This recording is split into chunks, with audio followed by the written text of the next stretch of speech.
Hello everyone and welcome. It's been about 1.5 years that I've been warning about the unspoken truths and the concept of hypocrisy in the French team. Because obviously in front of the cameras, everything is fine. We're all brothers, hermanos, frères, etc. Behind the scenes, it's much more complicated. And above all, we don't really speak honestly. So, to use the expression of the players, we're fed up. There's this feeling of weariness that is, you come to the France team, you do what you have to do. If it goes well, great. And if it goes badly, well, whatever, I'll just go back to the club. It's not that there's no attachment. It's that at some point, there's this weariness, this feeling of being jaded towards Didier Deschamps' choices, towards certain training sessions, towards everything Mbappé. And yesterday, I received a message from a federation official who told me, oh well, finally, we're going to get thrashed. And it's the best thing that can happen to us, because it's the only way to break the ice and stop burying our heads in the sand. It's not that there is a huge crisis with people not speaking to each other. No, it's that there are tensions that annoy a lot of people, and that some are frustrated, and that no one is going to talk about it. Except that end of the match, check his entry. Well, France only loses 5-4. Deschamps held his discourse in a press conference. Basically, we played a great match, we would have deserved better, and so on. Repeated speech internally as well. The federation is happy. Look at the reaction we had. Really, we have character. There you go. We scored great goals. Well, some were happy. There are other players who admit not having been good and who saw the difference by saying we were still losing 5-1. But you end with 5-4, so stop running. You continue to bury your head in the sand.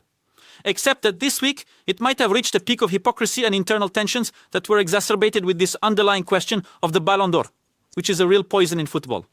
Today, we only think about that more, I feel, than the collective title. And there's a central point. It's all Mbappé. It is not the player, etc. It is the manner and the system. I will detail so that you really understand what is happening, because everyone is aware, but I feel like no one is truly talking about the real causes. I will rephrase because there have been some absolutely crazy communication errors. I want to remind you that Didier Deschamps reproached him for some things. Yeah, it's all about Griezmann, etc. His favorite? Well, France also won with Griezmann. We must never forget that. Even if the attitude, some said, his ego is okay. Well, in the end, Deschamps is going to choose everything Mbappé, especially for the captaincy, and not Griezmann, who was said to be his favorite, etc. Griezmann will retire, partly because of that, because the relationship with Mbappé was also very complicated, as with others, obviously. So we chose that a few months after this choice, which had been much debated internally, because others also wanted to take the armband. Well, there was a big race, a bit of an ego and political game. There was Maignan Monet who wanted it. Anyway, each one then played his own part. In any case, it's Mbappé. A few months later, with oral agreements and all, the player doesn't come to the French team. And there, remember, I explained it to you. Deschamps covered for the player. No, the player did not want to come. Now we have to stop. He did not want to come because things were not going well. Okay, no problem. He did it twice. And at that time, he even considered quitting the national team. And many people know about this. I don't even understand why it wasn't more commented. So afterwards, there you go. I am too criticized, etc. And the influence, I repeat, of his mother, who manages a lot of things in his career, who has a lot of influence. No problem there. They have their reasons. Except that behind it, there was the communication issue with Mouloud Dahour. Oh, but no, etc. And you notice that he returns to the French team at the time, where he starts scoring goals again, etc. And by the way, you also notice, as soon as he scores goals again, etc., there are posts on Instagram. It's absolutely exceptional. So in any case, Deschamps, after choosing Mbappé over Griezmann, even though his group wasn't really a big fan, he will cover Mbappé once, twice. At the same time, at that moment, we feel there's a crisis. So Philippe Diallo, who was, I believe, still the interim president of the French Football Federation before being elected like Pierre Samsonov, will make sure things get better for the Mbappés, etc. He will really get close to them and provide them with tremendous support. Which is why on some Twitter accounts, hats off to Philippe Diallo, we want to say. Okay, so you see then, Mbappé returns. But the players, they knew very well. They knew very well that he hadn't wanted to come. And that at a certain point, as soon as things get better, you come back.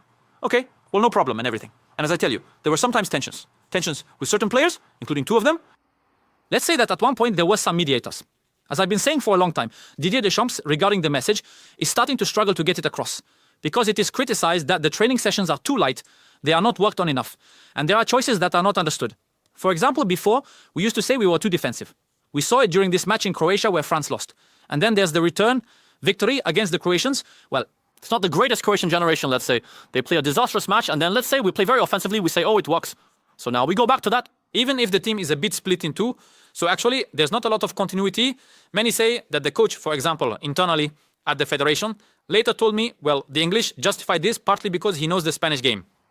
So there are decisions that raise questions.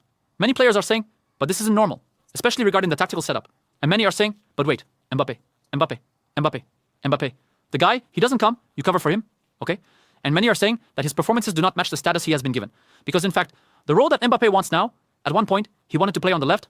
Now, he wants to be the second forward. Like at Real, notice. Actually, the idea is to say his entourage, let's say, explains yes, but at Monaco, it was like that. That's where he is the best. It was back when you were behind Falcao and all. Well, some will say yes, but given his physical potential, he shouldn't overshadow all the players we have and so on. The problem with the French team is that some will say they hog everything. And Deschamps insists on this. I want to remind you that the last teams that did this, meaning PSG, which gave him everything, we're going to play the way you want, etc., they never won at the European level. Real Madrid, this year, they did that. They didn't win any major title. So then, maybe it was just the first season, okay?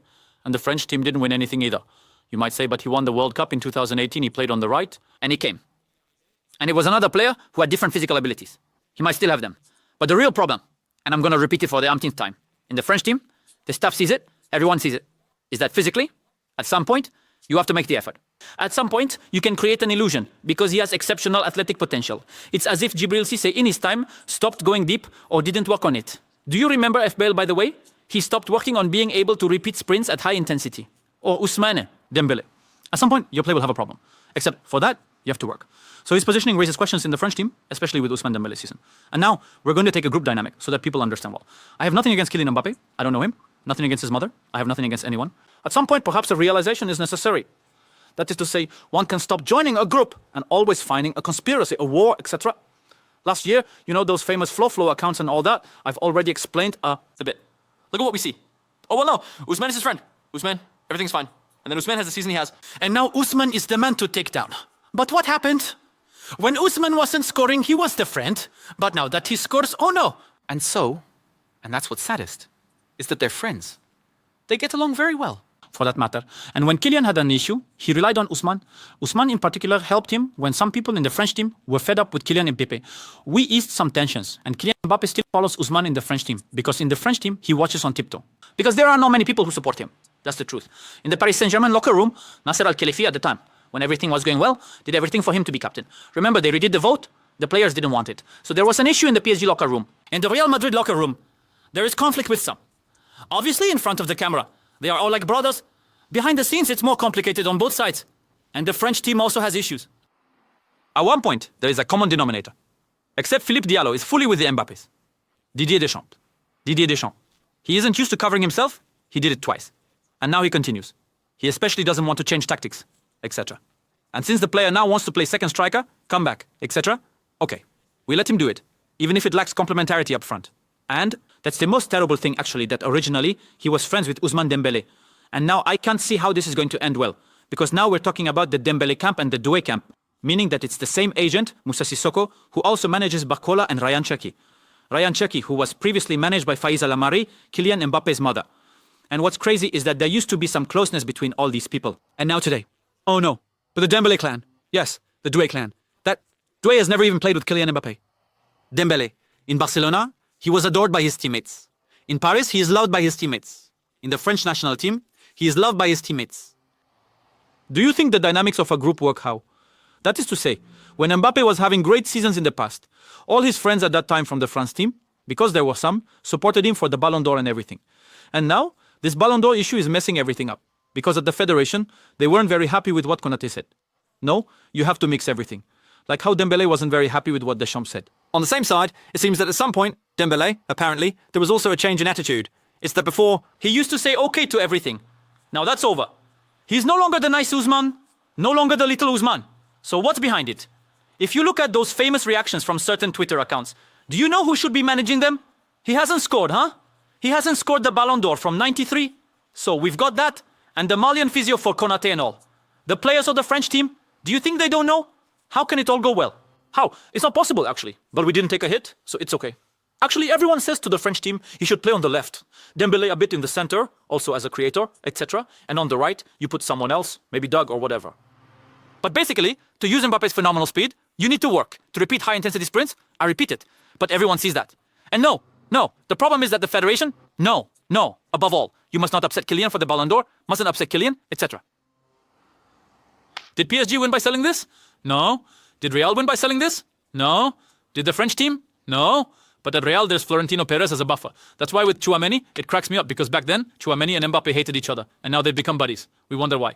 Okay, so it's all politics, hypocrisy, and in front, we're all brothers. Except that the French team is a ticking time bomb. And soon, it's going to be war, because the players are fed up. Information I obtained said, yes, But Mbappé is a competitor. It's normal. He always wants to win, to be the best. Okay. He will take examples from different great athletes. All right. Except that normally, when someone you know well, since your friend is very good, you say, okay, I'm going to be even better than you. It feels like, in fact, we want others to be less, to stay average, to take all the spotlight. That's actually what's being criticized in the group. And the problem is that Deschamps has lost even more legitimacy. Because actually, he lets all this happen. He lets it happen. And we will continue. Even if it means creating a bit of, I wouldn't say endangerment either, but let's say not using the full capabilities of the French team. And in addition, there are other issues. Here it's said that the team is divided in two, that no other choices are being made, etc. Many are saying that Deschamps should leave quickly.